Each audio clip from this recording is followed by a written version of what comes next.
How to be a good defender in football. Football খেলাতে কিভাবে ভালো ডিফেন্ডার হওয়া যায়। ফুটবল খেল মে হাম ক্যাসে আচ্ছা ডিফেন্ডার বান সকতে হ্যায়। এই ভিডিওতে দেখানো কৌশলগুলি অবলম্বন করলে ভালো ডিফেন্ডার হতে পারবে তুমিও।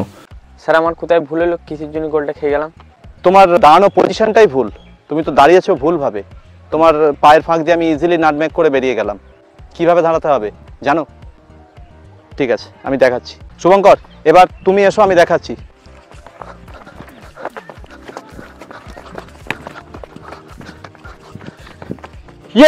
দেখো শুভঙ্কর, এইভাবে সোজা এইভাবে গিয়ে দাঁড়ালে হবে না। কিভাবে দাঁড়াবো?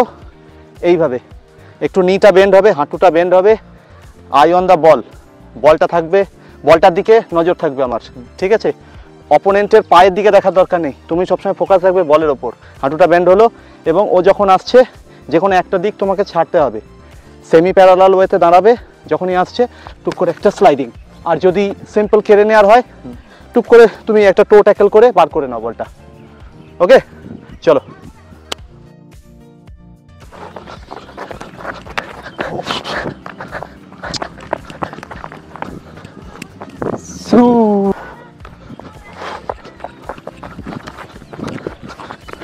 স্যার আগের বারের মতনই তো করেছিলাম, এবারে কেন গোলটা খেলাম?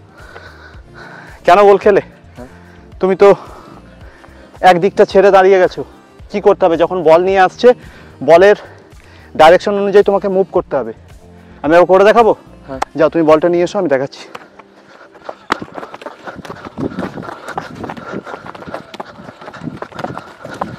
বোঝা গেছে আমি কি করছিলাম? হ্যাঁ। কি করছিলাম? যখন বল তুমি তোমার বাঁ দিকে নিচ্ছিলে, আমি এদিকে ঘুরে যাচ্ছিলাম। আবার যখন তুমি এদিকে নিচ্ছিলে, এদিকে ঘুরে যাচ্ছিলাম। দাঁড়িয়ে থাকলে হবে না, তোমার দিকে অ্যাটাকার এগোচ্ছে, বলের ডাইরেকশন অনুযায়ী তোমাকে বডি মুভ করতে হবে। বোঝা গেছে? যখন আমি এই দিকে যাচ্ছি, তখন তুমি এদিকটা ছাড়বে। আবার যখন আমি এদিকে যাচ্ছি, তখন তুমি এদিকটা ছাড়বে। মানে বল যখন এগোচ্ছে তোমার দিকে, তোমাকে চেঞ্জ করতে হবে, মুভমেন্ট চেঞ্জ হবে। ক্লিয়ার? ওকে। হ্যাঁ,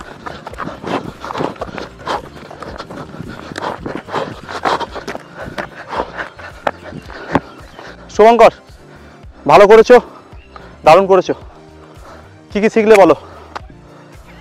বল যেদিকে যাচ্ছে সেদিকে বলটা ব্যান্ড করছি। অ্যাজ এ ডিফেন্ডার সবার প্রথম তোমার কাজ কি? অ্যাপ্রোচ রান করছি। অ্যাপ্রোচ রান মানে কি? মানে দৌড়ে বলের কাছে যাচ্ছি।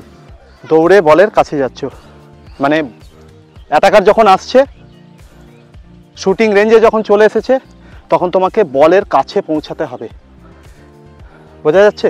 তোমার যে 18 ইয়ার বক্স রয়েছে, সেই বক্সের কাছে যখনই কোনো অ্যাটাকার চলে এসেছে, মানে যে জায়গা থেকে গোল করলে আর কি গোল হয়ে যাওয়ার চান্স আছে, তোমাকে অ্যাজ এ ডিফেন্ডার সবার প্রথম approach run to the ball, সবার আগে দৌড়ে বলের কাছে যেতে হবে এবং গিয়ে ট্যাকল করে দিলে হবে না। একজন ডিফেন্ডারের সব থেকে বড় গুণ হচ্ছে পেশেন্স, ধৈর্য রাখা। সবার আগে দৌড়ে যাব বলের কাছে, গিয়ে আমার পজিশন সেট হলো কি পজিশন সেট হবে? নি বেন্ড থাকবে, হাঁটু বেন্ড হবে, বডিটা ঝুঁকবে কিছুটা এবং আই অন দ্য বল। আমি কিন্তু পুরোপুরি প্যারালাল দাঁড়াবো না, সেমি প্যারালাল। আমি একটা দিক ওকে ছেড়েছি, ও যখন এইদিকে বল নিচ্ছে তখন এইদিকে যাব, যখন এইদিকে ঘুরলো আমি তখন এইদিকে ঘুরবো এবং সবসময় হাঁটু বেন্ড থাকবে, আই অন দ্য বল, বলের উপরে ফোকাস থাকবে। বোঝা গেল?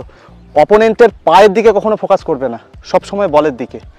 এইবার তোমার কাজ হচ্ছে ডিলে করা, ওকে দেরি করাতে হবে। কারণ কি? তোমার টিমমেটরা এখনও কেউ নিচে নামতে পারেনি তোমাকে সাপোর্ট করার জন্য।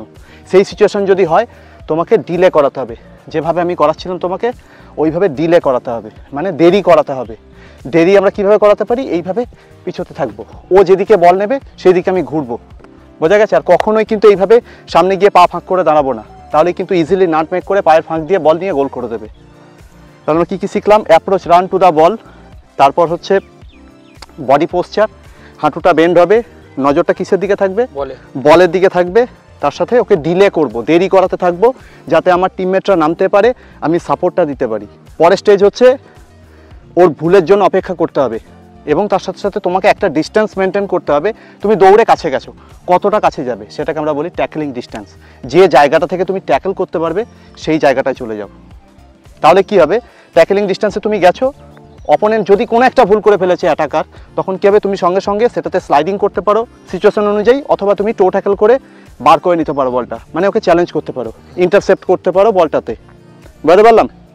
তো ট্যাকলিং ডিস্টেন্সটাও মেনটেন করব, তারপর ওকে দেরি করাতে থাকবো, এবং যখনই সুযোগ পাবো, যখনই ও ভুলটা করে ফেলেছে সেই মুহূর্তে আমি চ্যালেঞ্জটা করব বলের ওপর। বোঝা গেছে? কিন্তু সব প্রথমেই দৌড়ে গিয়ে কিন্তু চ্যালেঞ্জ করবে না, তাহলে কী হবে, তুমি গোল খেয়ে যাবে, কারণ সে তোমাকে ইজিলি বিট করে বেরিয়ে যাবে, ম্যাক্সিমাম ক্ষেত্রে এটা হয়। তো প্রথম কাজ হচ্ছে গিয়ে ধৈর্য সহকারে ওকে দেরি করাতে হবে, ট্যাকলিং ডিস্টেন্সটা মেনটেন করব, শেষে যখন ও ভুল করছে তখনই কিন্তু চ্যালেঞ্জটা করব। একজন ডিফেন্ডারের সবথেকে বড় গুণ হচ্ছে ধৈর্য রাখা, ধৈর্য রাখতে হবে যে কখন আমি চ্যালেঞ্জটা করব, ধৈর্য রাখতে রাখতে রাখতে রাখতে শেষ মুহূর্তে গিয়ে চ্যালেঞ্জটা করব।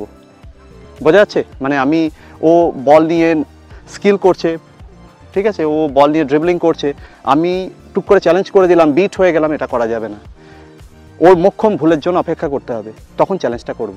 তার মানে কি করতে হবে, তোমাকে ধৈর্য রাখতে হবে, পেশেন্স রাখতে হবে, ওয়েট করতে হবে ভুলের জন্য। ওকে শুভঙ্কর, তাহলে বলো যে আজকে কি শিখলে, কি করতে হবে অ্যাজ এ ডিফেন্ডার, তোমার কাজ কি? প্রথমে বলের কাছে যেতে হবে। সবার প্রথমে বলের কাছে যেতে হবে। Very good. ডিলে করতে হবে। ডিলে করতে হবে। ডিলে করা মানে কি? হোল্ড করাতে হবে। হোল্ড করাতে হবে মানে ওকে দেরি করাতে হবে, ও যে গতিতে এগোচ্ছে সেই গতিটাকে কমাতে হবে। Very good. তারপর বডি পোস্টারটা ঠিক করতে হবে। বডি পোস্টার কেমন হবে একবার দেখাও তো। সেমি প্যারালাল হবে, টোয়ে থাকতে হবে, বলের সবসময় নজরটা বলে থাকবে, পায়ে থাকবে না। না পায়ে থাকবে না। আর হাঁটুটা কি হবে? একটু ব্যান্ড হবে। হাঁটুটা কি সোজা থাকবে না ব্যান্ড হবে? ব্যান্ড হবে। ব্যান্ড হবে। আর থাকবো কিসের ওপর? টোয়ে। টোয়ের ওপর, পুরো পায়ের ওপর কিন্তু না থাকবো না। তারপর বলো, দেরি করাবো, এরপর এবার ও অ্যাটাকার এগোচ্ছে, তুমি পিছোচ্ছ, তারপর কি করতে হবে? কখন তুমি বলে মারবে? যখন ও ভুলটা করে ফেলবে তখনই বলে মারবো আমি। যখন ও ভুলটা করে ফেলবে তখন বলে মারবো, তখনই বলে মারবে। আর দেখা যাচ্ছে অ্যাটাকার তোমার ডান দিকে বল নিয়েছে, তুমি ওইদিকে ছেড়েছো, এবার যখন তোমার বাঁ দিকে বল নেবে, তোমার তখন কাজ কি? ওই যেদিকে বলটা নেবে সেদিকে বলটা নিয়ে যাওয়া, সেই দিকে বডিটাকে ঘুরিয়ে নিতে হবে, তা নাহলে অ্যাটাকার পিছন দিয়ে বল নিয়ে গোল করে দেবে। ওকে ঠিক আছে, যেগুলো বললাম যেন মাথায় থাকে, ঠিক আছে।